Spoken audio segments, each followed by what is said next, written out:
In this video we are going to study a masterful game in which black very easily defeats the London system. The game started with the move d4. Black played knight f6, developing his king's knight and taking control of the e4 square. White played bishop f4, with the idea of using the London system. Black played g6, with the idea of developing the king's bishop by fianchetto. White played e3. Black responds with bishop g7, developing his king's bishop and preparing to castle.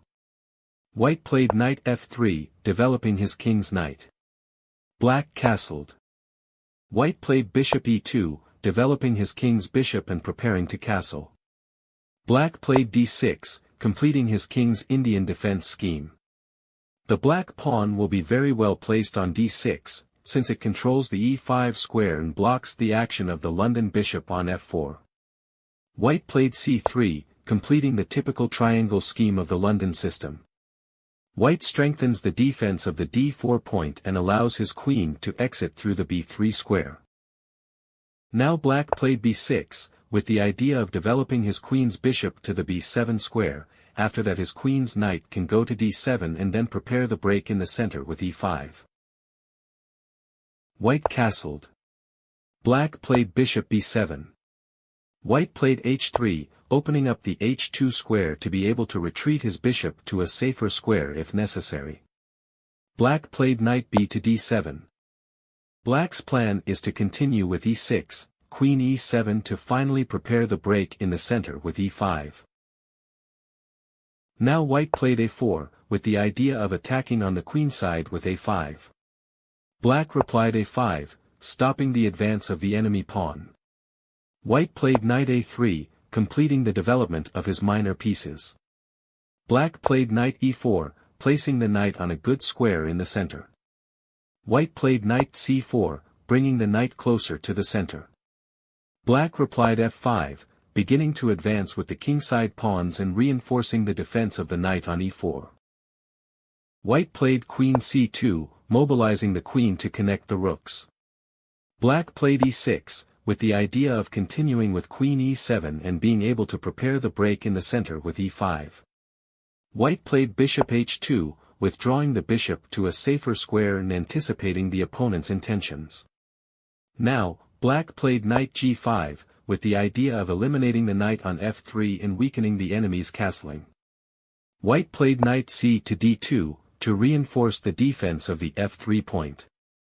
Black played e5, placing a pawn in the center. The London bishop is completely blocked and black has very good game. White played rook f to d1, activating the king's rook and occupying the d-file, which could be opened in the next moves. The game continued. Knight takes f3 check. Knight takes f3. Queen e7, mobilizing the queen, connecting the rooks and reinforcing the defense of the e5 pawn. The game continued with d takes e5. Knight takes e5. Knight takes e5. Bishop takes e5. Bishop takes e5. Queen takes e5. The position has been simplified. Black has his pieces very well placed and is having a very good game. White played rook d4, activating the rook on the fourth rank. Black played rook to e8, activating the queen's rook, which was the last piece left to enter the fight. White played queen d1.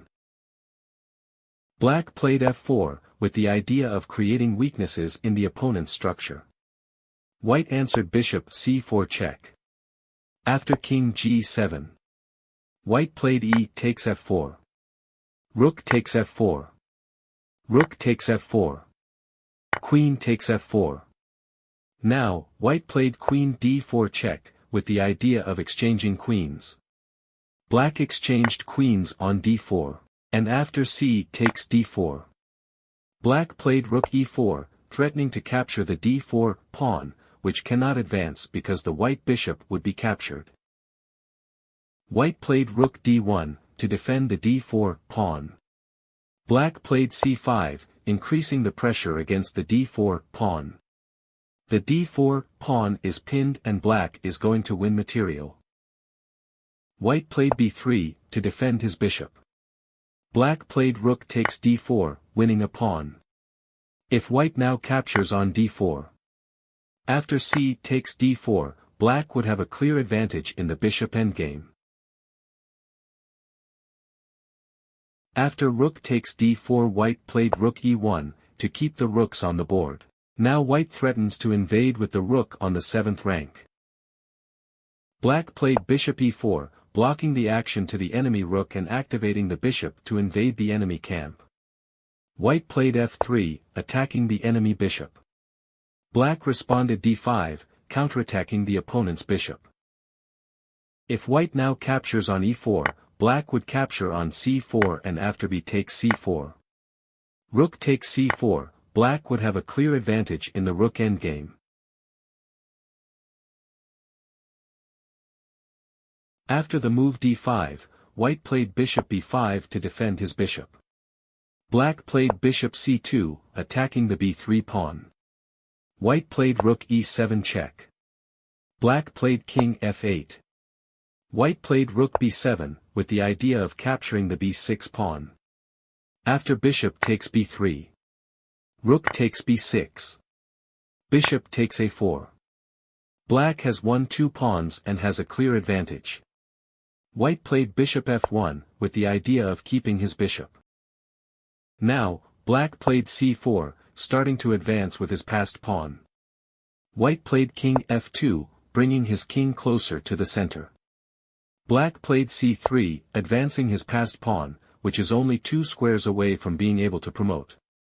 White played king e3, attacking the enemy rook.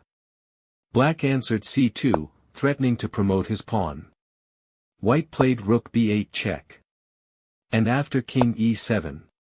Rook c8. The white rook prevents the black pawn from promoting.